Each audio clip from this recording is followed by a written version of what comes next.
For Ole Miss Rewind for January, here's a look back at the top 6 stories at Ole Miss in the past month that you might have missed.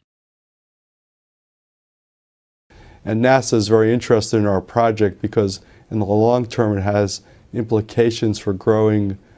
plants and greenhouses on places like Moon and Mars. I see the Speaker's Edge as one of the most practical,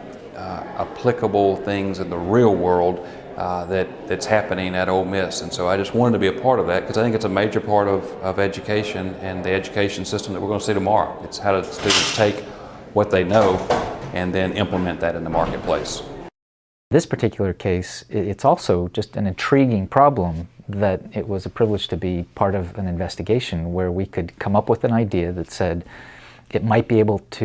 possible to be able to identify these shallow and deep pathways just by looking at the chemical signature of the water that's coming out of the ground,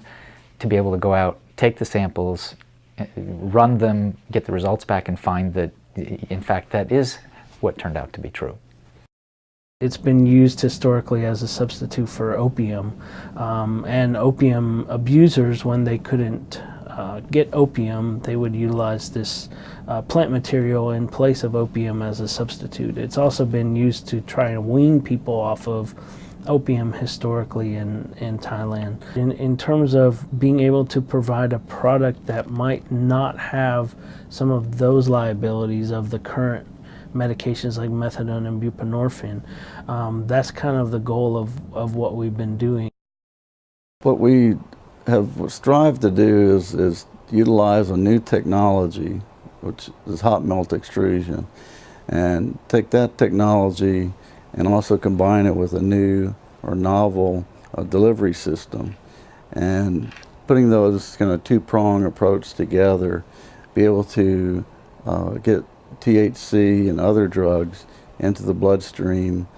so that they will become more bioavailable, and the patient won't have to take as much of the medication as they would need if they took it by mouth or orally.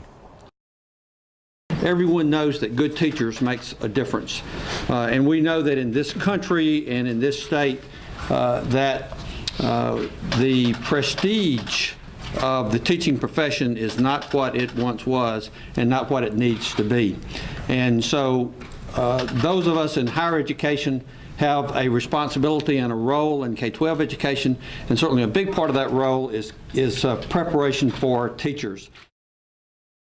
For all these stories and more, visit Ole Miss News.